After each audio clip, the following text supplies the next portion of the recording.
Live from DJ Doe Studios, it's the Man Code Show and the Unwritten Rules with your host, DJ Doe and Brother Jesse.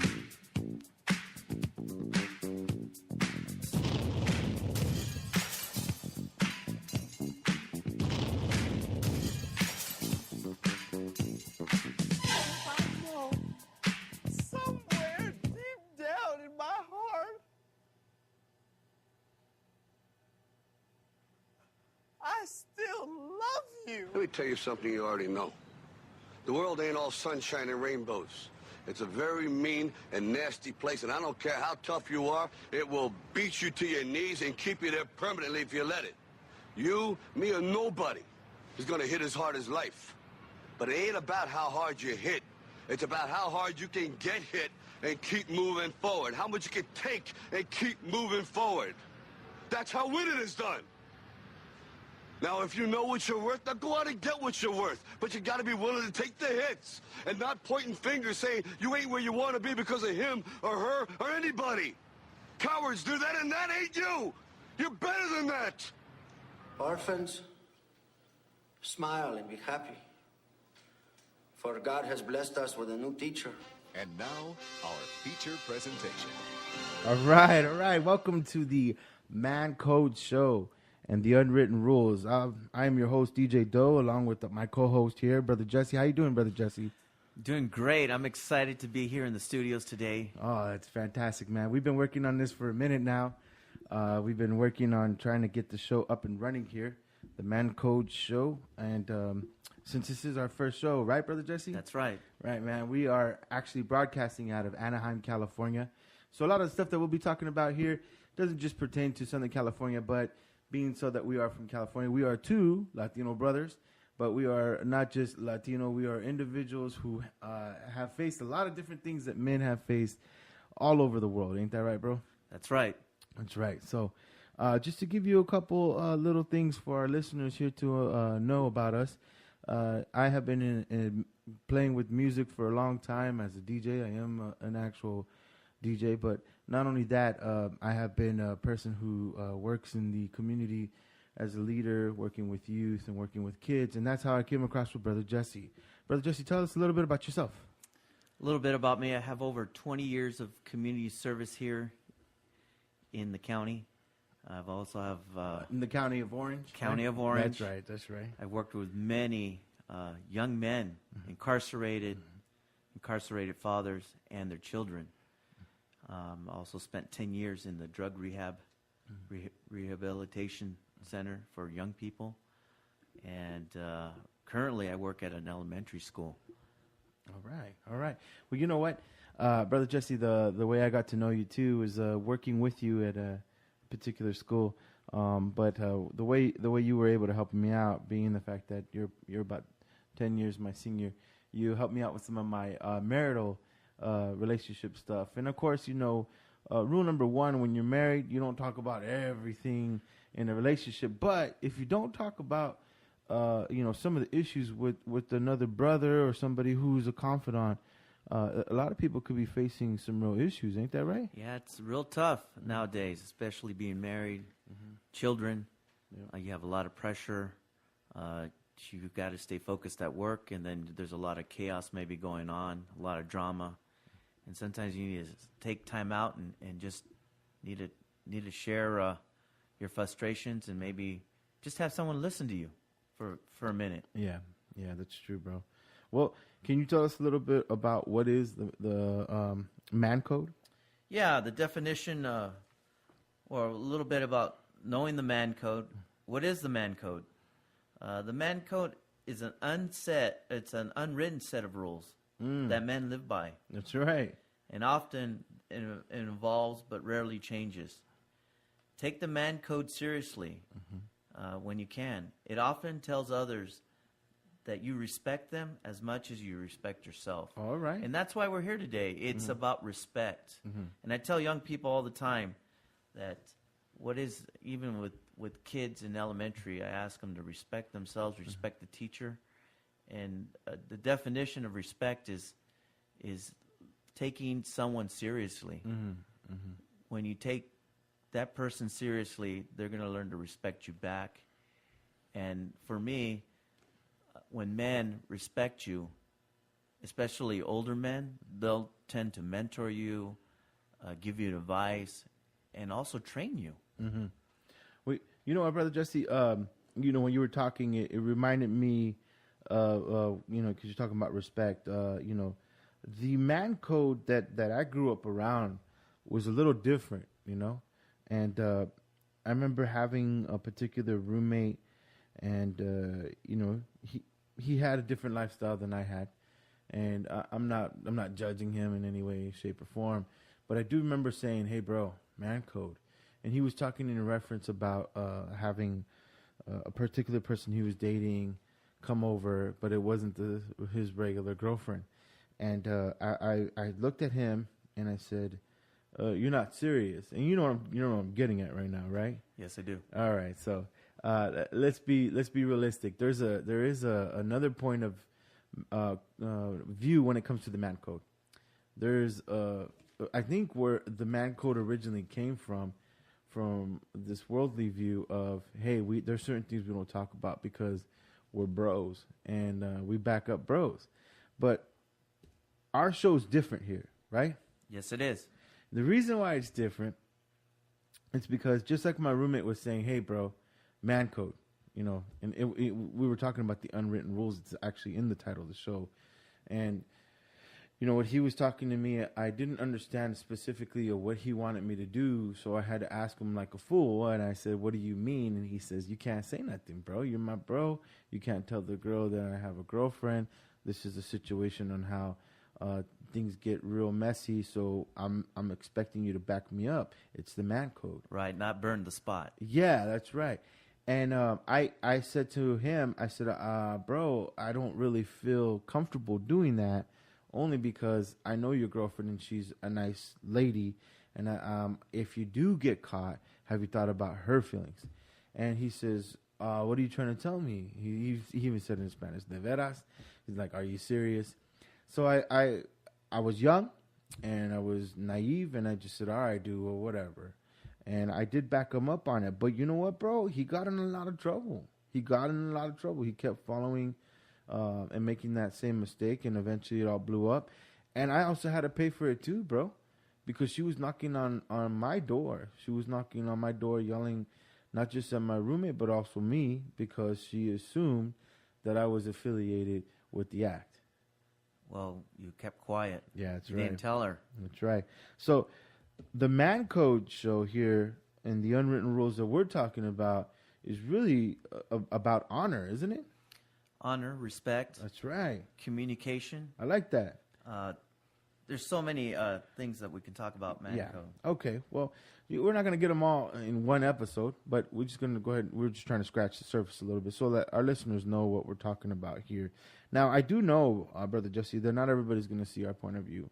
That's correct. Yeah, but, you know, in life, there are haters, and our haters are going to go ahead and hate, and we're just going to keep creating because that's what we're here to do. That's right. So, and we want to help men, young men, not make mistakes, not get into trouble, and just to be aware. Be aware. And I think that that's the point that we're trying to get at right now, just so we could throw it out there. The reason why we're doing this is because I think we've gotten in trouble ourselves, right?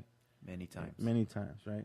And I know when I was talking to you personally as our friendship was developing, I was telling you that I had wished that I had somebody I could have confided in that wasn't looking from the other point of the man code, but looking from the point of a man code in honor and respect, so I could avoid a lot of these problems that I caused myself. And so that's why we're coming to people live. It comes down to our fathers. Our fathers, if they were absent or they weren't involved or they didn't take time to tell us about those codes. That's right. And a lot of it, sometimes we assume. There's a lot of people that assume a man knows how to be a man, but a mom can't teach a young man how to be a man. That's right. It has to come from a man. Yep. And you're right, man. I personally come from a broken home when I was 12, and I kept trying to figure out, what it was that I wanted to be in life, what it was that I wanted to pursue, and I made a lot of mistakes along the way. I mean, we all do. That's the curse of being a human. We're not perfect, but I would say that I kept trying to find how to be a man, and it wasn't until some good people. There was this other brother named Joe. He helped me out, and then you yourself, you helped me out, and so it's something that isn't very discussed among those who didn't have father figures. And I think because of how we act and how we're assumed that, in order for us to toughen up, that's what it is to be a man, that we carry on in that same sort of lifestyle without any kind of direction. You know what I mean? So with that said, I mean, do we have any particular facts about, on how to be a man? I mean, in the history, have you ever seen some sort of conversation going on with other men, and they're trying to supposedly give a reality check to some other men? Not so much. Not so much. Before my father left when I was 12, I do remember that I was in trouble, and I had dropped an ice cream cone. I know it sounds foolish and childish, but I was a child, and I had gotten an ice cream cone and I dropped it. And I do remember that there was a time that I began to cry, and he came up to me and he was upset, and he told me that real men don't cry. Yep, I've been told that too. All right. Well, I think that in some of that, there's a little bit of history of how we're told to be a man, And I looked at him and I saw his angry face, and I said, I'm sorry, and the tears were coming down my face when I was saying it, and he was saying, stop crying, and he also followed it up with one of these. I'll give you a good reason to cry. And so I relaxed, and of course, right away, because of the fear struck my heart, I stopped crying. Of course, I did one of, trying to breathe it in and hold it in. And unfortunately, he didn't buy me another ice cream, but he did give me a quote unquote reality check. Because of that, I did for many years feel that real men don't cry. I don't think I saw my dad cry too many times, except 2 times in my life. And one was when he left us. Right before he left us, he gave my mom the news. And I will say that my dad, was man enough to say he was gone for security purposes, for his family and for himself, because he made bad choices. And then again, I saw him cry when I saw him about 2 or 3 hours before my wedding. But those are the only times I ever saw my father cry. Wow. That's heavy. Yeah. That's one more time. Your dad has one more on my dad. I only seen him cry once. Oh, really? Yeah, and that's when I was, I think, 30 years old. And Dad's crying on my shoulder because after so many years, my mom left my dad because of the issues. And I remember one day he came over to my house, and we were just watching TV. All of a sudden, he put his head on my shoulder and just started crying like a baby. He let everything out. Wow. But for years, he always told me, men don't cry. Do you think that's part of being manly or macho? It is. It's more machismo. Machismo. What's machismo mean? Machismo is more being rough, I think. Mm-hmm. Rough, loud. Okay. Don't let anyone push you around attitude. Mm-hmm. More of an abuser. Mm-hmm. I see it more as abusive. Now, when you say abusive, do you think that being abusive is... Because I don't believe that any of us came into this world and said, when we started to think what effects we could have on other people when we were playing with other kids. I don't think any of us said, I want to be abusive. But you think the abusive part is because we want to let other people know that you can't come and hurt us? I think so. Yeah. It's a form of protection. I think it's like being a guard dog. A lot of the dog barks. Yeah. More afraid you figure it's going to bite your nut or something. Yeah. And isn't there some sort of building of confidence through that too? Yeah. Though? Yeah. Especially if no one's testing it. Right. Right. And also, men are very protective, so they're being out. They're watching the front yard. Yeah. They're watching who's coming in and out. Exactly. I do that sometimes here in the home. Yeah, it's just part of part of our nature, part of our to nature. protect. We're providers and protectors of the home, and so. But where do tend to do that. where do we get that from? Is it from? You think it's from our childhood? You know, when we hear, I think so. Seeing Dad protect the home. yeah, protect the home, or how he carries himself in public, huh? There's a lot of men that buy weapons, and that's one of the reasons why. Yeah, they want to be the machismo, like you're saying, right? The macho man, the man who can take care of anything. I'm reminded of that commercial, that beer commercial, Dos Equis, right? Yeah. The most interesting man in the world, but we never hear about the most interesting man in the world being beat up. When I was younger, I didn't buy a weapon, but I used to have a baseball bat by my door, by my bed. In case anybody came in. In case, yeah. You always have to be thinking. Yeah. But, I don't need to live like that anymore. Yeah. Things have changed. So tell me, I mean, have you ever come across any people like this, like our age, because I know that's our fathers. I always look at my dad and I always give him his deserved respect because he's the one who helped bring me into this world. But I'm talking about like our peers, Oh yes, I have several friends. One of them is I call him Papi Loco. Oh, Papi Loco. Papi Loco, and I'm going to introduce him later on in the. Oh, so we're gonna get to he's gonna be to meet Papi Loco. Papi Loco, he's a crazy Latino machismo guy who just loves to talk and rap. All right. Rap in ways that he has his game. He has it. Well, tell me about, what do you mean by game? Game. Well, he's a player. A player. He knows how to talk to women. What are you saying, bro? Hold on, because we do have some audience members that maybe don't understand our terms. I'm pretty sure there's a lot of people rolling their eyes right now in their cars, but there are some people out there. When you say a player, I'm a little bit of a gamer. I like to play games from time to time. So when you say player, in what context do you mean? Because I don't know if you're talking about video games we're or not basketball. We're talking about guys who like to take advantage of women. Oh, one of those players. Yeah. All right. Guys who just like to, take advantage. Mm-hmm. Look for an advantage, right? That's when they see a woman. Look for weak women and then take advantage of them and then leave. Wow. And so our friend here, Papi Loco, will probably be visiting us in the studio. Anyone else like you've come across? Yeah, I have another particular friend. They call him in the neighborhood, they call him Rocky.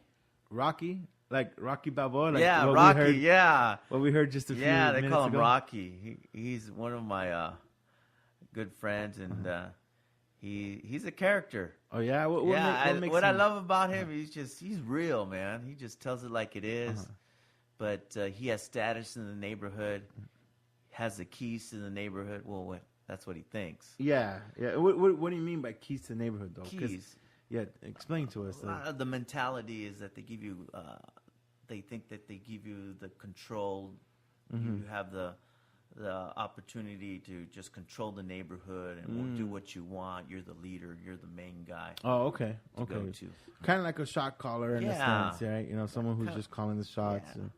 And that's Rocky. So would you think that Rocky? Would you call him? Yeah, I like to call him a couple times. Yeah. And just get his advice. All right. See what's happening in the neighborhood. Well, that sounds very interesting. And also, I want to ask him about some advice about women, how to talk to women. All right, man.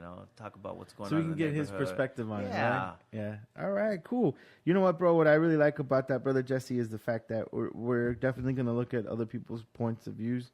But what I do definitely want us to do is to analyze a little bit, because what we want to use as a backdrop, bro, is what's healthy. That I'm overweight, and I've never denied it, and I'm trying to tackle it right now by exercising, not by diet pills or anything like that. I believe that if a person wants to get healthy, they have to get off their keister, right? And they have to push. You got to work. Pull, they got to work at it. If you want to put some tunes on a headphone, that's fine. But you have to put the dedication in. And but when I'm talking with the health, I'm talking about is what's healthy for the families, bro. What's healthy for for our children, what's healthy for our society.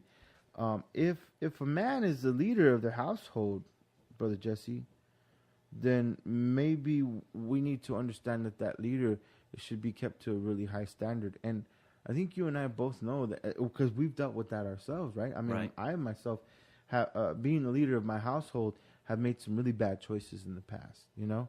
And We all have. Yeah, and we'll talk about those choices when we come across them and stuff. We'll get into detail. But I think ultimately, the reason why we'll be like talking to Rocky, Papi Loco, and other individuals, and even taking some of our listeners' phone calls in the future here, that we want better perspective on other people's walks in life, but ultimately we want to see what's healthy for our families, right? Right. All right, bro. Definitely, because, when you're young, sometimes we think we know it all. Mm-hmm. Well, We got a lot of milk behind our ears. Yeah. The older guys will tell you, "Oh, you got a lot of milk behind your ears." What slap you around Yeah. and try to, get you in line and talk to you. But the whole thing is that you have to be open and ready to be coached. That's right, bro. You need to be coached. A lot of our listeners out there might really love sports. I know I'm a sports fan. I'm not a sports fanatic. I'm a sports fan. And I love basketball. I played a little bit of college basketball. Played a little bit of, growing up, some baseball and stuff. And it's true. Anytime a player wanted to step up their game, they had to be willing to be coached. Right? That's right. There hasn't been one player out there who just came out straight out of lacing up the shoes and then they went straight for that hoop to dunk. No, right? It's always been somebody who put in the time and dedication, but it was by guidance and it was by coaching that they became fabulous players. So I love what you said about being coached. Well, if you look at any great man in this world, or even in your church or community, someone took time. Someone mentored them. Someone took them under their wings and just fed them a lot of encouragement, love, but also talked to them. Yeah. There's times that, those people came into our lives and had to tell us, "Hey, stop, check your heart, put a check in your attitude," because men do go through things. Yeah, and I think the first role model we see as men is our fathers, right? That's right. So with that said, we're gonna go ahead and just play for 2 minutes a little word from our friend Propaganda about fatherhood. I like this guy. All right, and Put him on. Okay, we're gonna put him on. We'll be back in 2 minutes. I cannot call it when all my workaholics put their cell phones on silent for a second. See, he was working on his second degree and child. Money tight, gotta work the second job for a while. But the call finally came, his appointment's at 9. There's an opening in management and he's next in line. The job of his dreams, but with a couple all-nighters and some 20-hour flights to London time to time. And he had one thought as he left the building. He could raise his salary or his children. You could choose what's right or what's easy, what's good or what's God. You could lose 6 figures but play catch in the yard. And with no complaints, he commits to stroll into his home just to scoop up that 2-year-old blessing. And never mind stressing over size of the kitchen, cause history don't give out no honorable mentions. Listen, Pops, stay home. Cause in the suburbs now they say they feel the same way. And them white kids be cutting themselves to numb the pain. And it got me thinking it can't just be our living situation. Nobody's satisfied. Somebody robbed the generation when those who have it all would give it all to get what we got, and we who got nothing sell our souls and rocks. And you can find them in the weed spot. And to our shame, the one place that every race is equal and unashamed. And for opposite reasons with the same needs to the core. You can look them in the eyes. They nursing the same sores. There's no daddies, no home training. Look what love gave us. War and kamikazes and jihad. But think hard, how far would you go to please God? Please, dog, this single parent home, it ain't a problem with a hood. His pop trade stock, his pop slang rocks. Equally murdering both of our people. And in the name of financial gain, we'll justify leaving our sons to be raised by marsh pits or guns. Listen, Pop, just stay home. Just stay home. All right. Welcome back. That was pretty powerful, man. Propaganda always brings it hot. For those our listeners who do not know who Propaganda is, he's a spirit-filled individual who originally was a rapper from the West Coast, who's part of a group called the Tunnel Rats in out of Whittier, California. But it was really good to hear him. He had some message. You just heard it. You know, the listener had just heard it on fatherhood, and he was hinting on some things about a father trading more hours at work and chasing after the ambition of being able to bring more money home. Well, how do you feel about that, Brother Jesse? I know that you and I worked with each other real briefly, and there was times where you and I had to put in some overtime hours. But overall, I mean, do you really think that the family suffers or the child suffers if the man is trading off a financial gain for his family over spending time with his family? Yeah, there is a price to pay on that. Mm-hmm. You know, you need to spend a lot of time with your kids, with your wife, if you want it to last very long. You gotta. It's every day, everywhere. Work hard. All right. It's one of the models that we have at the school I work at. All right. And we're teaching that to elementary kids. I think some of our adult friends need to kind of embrace that sometimes too, right? That's it. I have kids saying it every day, 10 times a day. Every day, everywhere, work hard. Yeah, man. Well, you know, speaking about some of our business friends and stuff, I just wanted to take a minute to, you were talking before we went on our little 2-minute break, saying about the time that we spend, you know, where we dedicate it and stuff. I also know that great men who have become awesome are businessmen, right? That's correct. And, you know, I'm thinking about right now Steve Jobs. He recently passed a couple years ago. I think it was a couple years ago. And he didn't get there overnight, you know what I mean?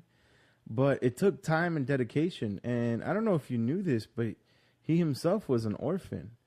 And he had the fortune of knowing his talents early on.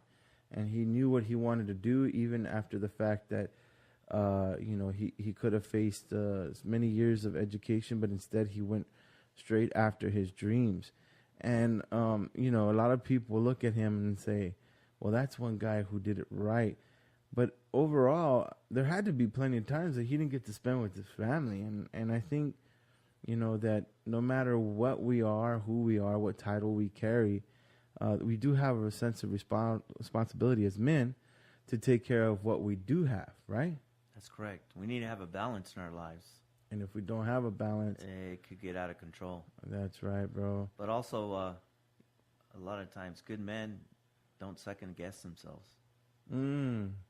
What do you mean they don't second guess themselves? Well, sometimes only weak men second guess themselves constantly. Good men are always aware of what's going on. That's true. I would say that some of the best leaders in this world, as far as manhood goes, are the ones that always know what's going on, right? And they're not swayed by the crowd. Mm-hmm. You know, they trust their instincts. Yeah. You know, there's sometimes that maybe your entire family wants you to be a doctor, but you know down deep in your heart you should be a teacher. Oh, well, tell me a little bit about what you mean by that real quick, because what I'm trying to say is that sometimes men need to think with their heart. And you have to ask, you know, you got to listen to your heart. Take time to listen. Okay. I've learned that in a young age, to just stop, place my hand over my heart like I'm doing the pledge, but I just stop and close my eyes, and I'm trying to listen to what my heart's trying to tell me. And sometimes I think that's the way God speaks to me. I don't hear his voice, but I can feel him in my heart, what he's trying to tell me. My heart is the one that's trying to direct me on what I need to do. So then, what do you mean by that exactly? Sometimes there's so many things going on in your life, and you might be out of it. Scattered brain, stressed out, angry. But you got to sit down and take time to really listen to your heart.